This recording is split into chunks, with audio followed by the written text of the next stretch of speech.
my niece Kaylee Milam, and she is doing a interview on SmokinPyro. Kaylee? So I have split the questions into 5 categories today. So we'll start off with the business category. What is SmokinPyro? SmokinPyro is a nonprofit organization that I formed here in local Davenport, Iowa, which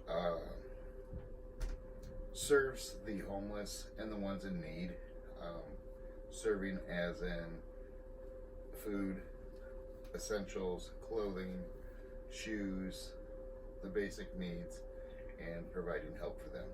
What does SmokinPyro mean to you? SmokinPyro, it means to me a hand, just a helping hand, being able to help the ones in need, help the homeless. Everybody may be well off, but not everybody is well off. There's a lot of behind the scenes that people don't know, people don't see, and if we can give a hand, you might as well lend a hand. Correct. How did you come up with the name SmokinPyro? How I came up with the name of SmokinPyro is 2 passions put together into one lengthy word. Smoking meats and pyrotechnics, blowing it up. So if you can't cook it, blow it apart. Now next to the community category.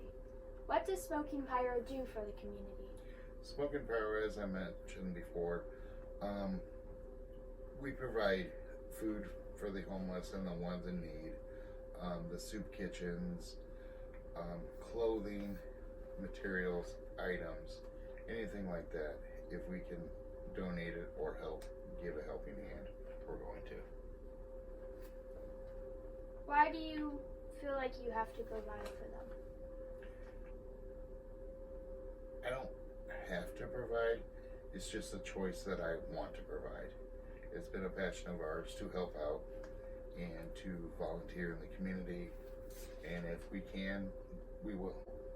What emotions do you feel during these events? There's a lot of roller coaster emotions. A lot of it is we feel happy and grateful that we can do this. Some of it's sad. Some of the stories that you hear from when you're doing these the feedings, there are just a lot of behind the scenes stories that you hear, and you wish you could do more, but at times, you just can't sometimes. Now on to the food category. How do you determine what to make for these events? What to make for them, it just kind of, you listen, you hear, sometimes you do pulled pork, sometimes you do, you don't have to smoke everything, you can grill, you can heat it up, you can use the griddle. It just kind of depends on, what you're feeling, what they had in the past week. Everybody talks and you just kind of, you listen. What kind of struggles might happen? What kind of struggles may happen? There could be times where there's 70 people. There could be times that there's only 35 people. You just kind of go with the seasons and, how cold is it outside? Well, there may be a lot of people there, but on the other hand, it's cold outside, so you need to make that meal stick. Because there's times where they go days without food. And how do you deal with these struggles? You just kind of go with it. After time, you kind of learn on how many people actually show up to these dinners at night or lunches. Just kind of go with it, and it all works out at the end. What are your most favorite food products that you use?